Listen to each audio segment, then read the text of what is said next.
David Charlet, bonjour. Vous êtes président de l'ANACOFI. On vient d'entendre Nebochat s'exprimer sur l'amende de l'AMF. Mais moi, j'aimerais vous interroger sur l'ambiance en fait, de Patrimonia. On vit une période un petit peu plus difficile, période économique. Pour ne parler que de la hausse des taux et de ses conséquences sur l'immobilier, les revalorisations à la baisse des parts de SCPI. Comment réagissent les CGP? Comment vous les appréhendez aujourd'hui dans le salon?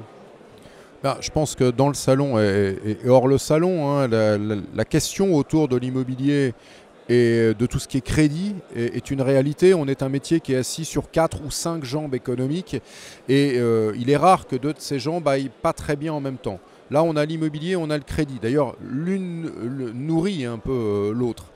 Donc ça, c'est une réalité. Elle ne se discute pas. On l'entend, on voit bien qu'on on s'attend à ce qu'à la fin de l'année, quand on fera les comptes, on voit la part immobilière des chiffres d'affaires des cabinets qui en font qui pourrait avoir baissé.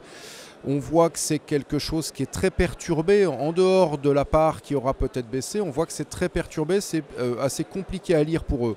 Alors, est-ce que ça les démoralise, démobilise? Je ne suis pas sûr, parce qu'il ne faut pas oublier que nos métiers sont des métiers du conseil. Donc être derrière ses clients dans ces moments-là est quelque chose qui se fait. Et ils ont les 2 autres jambes qui vont plutôt pas mal. L'assurance et la finance vont plutôt pas mal. Si vous avez un modèle qui est un modèle dispersé, et même on pourrait dire du conseil, alors on n'a pas le droit de dire juridique, mais de l'accompagnement hors ces éléments-là, l'analyse patrimoniale globale par exemple, font que ceux qui ont un modèle normal de CGP, ou au moins cette partie-là qui ne plie pas. Voilà ce que l'on peut dire. Est-ce qu'on est capable aujourd'hui de tirer une conclusion sur l'ensemble de l'année en ce qui concerne leur morale et leur activité? Pas encore. Mais indéniablement, l'immobilier et le crédit, c'est un problème. Alors vous parliez d'assurance et d'assurance vie, David. Il y a une hausse des taux, effectivement, mais il y a une décollecte sur l'assurance vie. Comment ça va se passer? Les CGP aujourd'hui, on semble un petit peu dubitatif sur la façon dont les unités de compte, et notamment, encore une fois, l'immobilier, vont faire. Alors, ce que nous, on entend, évidemment, ça reste encore à confirmer avec des statistiques sur une année pleine, hein, c'est que les CGP ne sont pas ceux qui sont le plus impactés par ce genre de choses. J'ai même entendu quelques compagnies me dire on a un bout de décollecte, mais enfin pas dans l'univers des CGP. Donc on sait que dans un univers économique et macroéconomique compliqué, les métiers du conseil s'en sont toujours mieux tirés que le marché. En tout cas jusqu'à maintenant. Il n'y a pas de raison de penser que ce sera différent cette fois-ci. En tout cas, on n'a pas de retour de panique. J'ai plutôt des gens qui me disent finalement, ça ne se passe pas si mal côté collecte quand on parle à des acteurs d'assez bonne taille qui viennent nous discuter avec nous sur notre stand ici ou même d'ailleurs en amont. C'est plutôt ça qu'on a entendu. Donc, je n'ai pas aujourd'hui d'inquiétude de ce côté-là. Vous voyez, c'est assez différent de ce que je dis concernant l'immobilier et le crédit. Mais je le rappelle, pour nos jobs, pour notre manière de travailler, pour notre typologie de clientèle. Alors, il y a aussi un événement indépendant et qui semble complètement déconnecté, qui suit son chemin, c'est la consolidation dans les marchés, dans le secteur des conseillers en gestion de patrimoine, qui poursuit sa route, on le voit. Est-ce qu'on est toujours à l'équilibre parfait entre des grands réseaux et puis des indépendants qui montrent toujours une bonne vivacité? C'est un peu plus complexe que ça, c'est-à-dire qu'il y a de la consolidation, du regroupement, et sous plusieurs formes d'ailleurs. C'est intéressant parce que vraiment on exploite la totalité des formes possibles pour le faire. Il y a en même temps une alimentation de notre population de membres par des nouveaux entrants qui se continue, mais j'ai l'impression de dire ça tous les ans parce que c'est vrai tous les ans, c'est-à-dire que quand on consolide et on fait disparaître une entreprise, quand en plus il y en a quelques-unes qui ferment parce que la retraite du dirigeant ou autre, elle est remplacée par des nouveaux entrants et ça fait des années, des années, des années, des années que ça dure.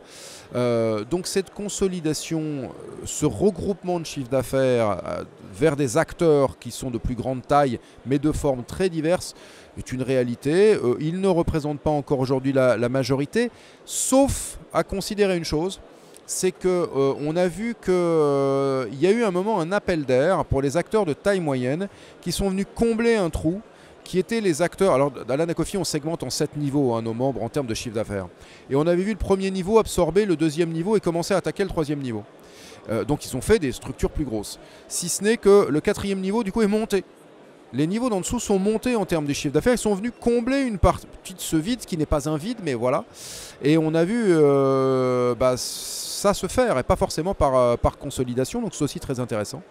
Et du coup, oui, je pense que le chiffre d'affaires moyen, il a progressé. Le chiffre d'affaires médian, pas évident. En tout cas, on n'a pas d'indicateur qui le montre. Et puis, on a vu des nouveaux acteurs, mais plutôt côté courtage. On verra s'ils se définissent après comme entrant dans l'univers gestion de patrimoine. Parce que je vous rappelle qu'avec la réforme du courtage, on a accueilli des milliers de nouvelles entreprises du courtage. On voit arriver des tout petits acteurs côté courtage. Et là, j'aimerais savoir ce qu'ils vont devenir. Ils pourraient décaler la médiane ou perturber la moyenne. Je suis d'accord que ce ne sont pas des acteurs qui sont tout à fait ceux qu'on avait historiquement dans nos associations. Pour bien comprendre, je vous donne un exemple. La SCPR nous a demandé de surveiller le segment de chiffre d'affaires 0 à 60 000. Là où pour nous, à l'Anacofi, nous surveillons le segment des petits joueurs, des petits acteurs, des petits adhérents entre 0 et 110 000. Voilà, juste ça, pour bien comprendre, même le régulateur, quand il nous demande de regarder, il vise comme petit 2 fois plus petit que ce qui était pour nous un petit. Voilà, donc ça, on aimerait bien savoir ce qu'ils vont devenir, mais ils sont très très nombreux à entrer, très très nombreux à entrer. Et la dernière question traditionnelle, David, quels sont les dossiers prioritaires sur les 6 prochains mois à l'Anacofi ? Bon, prioritaire déjà, normaliser les relations avec l'AMF, mais je pense qu'on l'a dit aussi, on a des relations qui sont paradoxalement normales, donc c'est là que ce dont vous avez discuté avec Nebosha est une chose, mais c'est très particulier, on sait bien qu'on a cette relation normale. Avancer avec la CPR, parce que sur la réforme du courtage, il reste un certain nombre de questions en suspens. Et que là aussi, la loi prévoit que c'est de la co-construction, donc il va falloir qu'ils nous aident à prendre des décisions d'organisation, c'est pour l'ensemble de la place et pour toutes les assos. Ça, c'est du pratico-pratique pour nos adhérents et la gestion du fonctionnement du marché. Bien sûr, l'immense chantier, il y en a 2 réglementaires. Le premier, c'est la bataille dite de la RIS, Retail Investment Strategy. Là-dedans, il y a plein de choses. On parle de nos rémunérations, mais il n'y a pas que ça. Il y a la digitalisation, il y a l'arrivée d'une certaine forme de ESG, la value for money, enfin vraiment énormément de choses qui vont permettre d'écrire les dernières versions de MIF, de DA et de DDA, donc, et de tout un tas d'autres textes. Lié à ça, parce qu'en soi, c'est quelque chose de presque autonome, même si c'est dans la RIS, il y a l'ESG.